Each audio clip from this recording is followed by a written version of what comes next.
লোকসভা ভোটের প্রচারে আবারও বাংলায় প্রধানমন্ত্রী নরেন্দ্র মোদী। আজ রাজ্যে পরপর তিনটি সভা রয়েছে তাঁর। বর্ধমান, দুর্গাপুর, কৃষ্ণনগর এবং বোলপুর কেন্দ্রে প্রধানমন্ত্রীর জনসভার আয়োজন করা হয়েছে। বৃহস্পতিবার রাতেই কলকাতায় চলে এসেছেন মোদী, রাত কাটিয়েছেন রাজভবনে। প্রধানমন্ত্রীর প্রথম সভা বর্ধমান, দুর্গাপুরে, এরপর কৃষ্ণনগরে সভা করবেন প্রধানমন্ত্রী। প্রধানমন্ত্রীর তৃতীয় সভা বোলপুরে। ভোট প্রচারে বাংলায় প্রধানমন্ত্রী নরেন্দ্র মোদী এবং আজ রাজ্যের তিনটি জনসভা রয়েছে প্রধানমন্ত্রীর। বর্ধমান, দুর্গাপুর, কৃষ্ণনগর, বোলপুরে জনসভা প্রধানমন্ত্রী নরেন্দ্র মোদীর।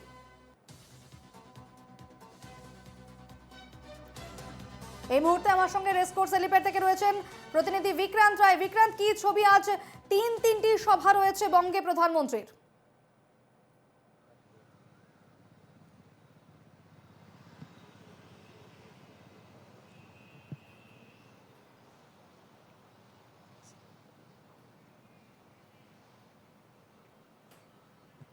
একদমই তাই।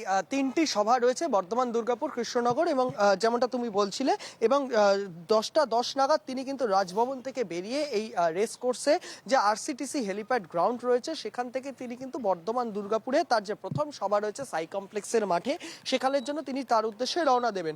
এবং তার আগে এখানে যে নিরাপত্তা ব্যবস্থা, একেবারে কড়া নিরাপত্তা ব্যবস্থার থেকেও যেটা কম বলা হবে, একেবারে নিশ্চিদ্র নিরাপত্তার ব্যবস্থায় কিন্তু মুড়ে ফেলা হয়েছে এই রেস কোর্সের মাঠ সংলগ্ন যে গোটা এলাকা। যানবাহন কিন্তু নিয়ন্ত্রণ করা হচ্ছে এবং ইতিমধ্যেই 9টা 2 বাজে 9টা 45 থেকে কিন্তু পুরোপুরিভাবে গোটা এই যে রেসকোর্সের রাস্তা, অর্থাৎ রাজভবন থেকে যে রেসকোর্সে আসার যে রাস্তা, সেই রাস্তায় কিন্তু যানবাহন চলাচল সম্পূর্ণভাবে বন্ধ করে দেওয়া হবে। এবং এখানে পুলিশের নিরাপত্তা যেমন রয়েছে, এসপিজি নিরাপত্তা রয়েছে, কমব্যাট ফোর্সেরও নিরাপত্তা রয়েছে।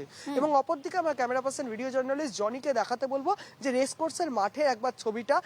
সেখানে কিন্তু ইতিমধ্যেই প্রধানমন্ত্রী নরেন্দ্র মোদী, তার জন্য কিন্তু 4টে হেলিকপ্টার কিন্তু প্রস্তুত করে রাখা রয়েছে। এবং সেখানে তিনি আসার পর, রেস কোর্সের মাঠে তিনি আসার পর এর মধ্যে থেকে হেলিকপ্টারে করে তিনি কিন্তু বর্ধমান, দুর্গাপুরের উদ্দেশ্যে রওনা হবেন। এবং সেটা ঘড়ির কাঁটায় 10টা 10 নাগাদ কিন্তু এখান থেকে তার রওনা হওয়ার কথা। এবং এই মুহূর্তে সেই ছবিটা দেখতে পাচ্ছি আমার ক্যামেরা পার্সন, যে ছবিটা দেখাচ্ছে হেলিকপ্টার যেখানে কিন্তু ইতিমধ্যে দাঁড়িয়ে রয়েছে। এবং 9টা 45 থেকে কিন্তু রাজভবন থেকে যে রেস কোর্সে আসার যে রাস্তা, অর্থাৎ এই আরসিটিসি হেলিপ্যাড গ্রাউন্ড, সেই আসার যানবাহন কিন্তু সম্পূর্ণভাবে বন্ধ করে প্রধানমন্ত্রী নরেন্দ্র মোদী তিনি কিন্তু বর্ধমান, দুর্গাপুরের উদ্দেশ্যে আসবেন।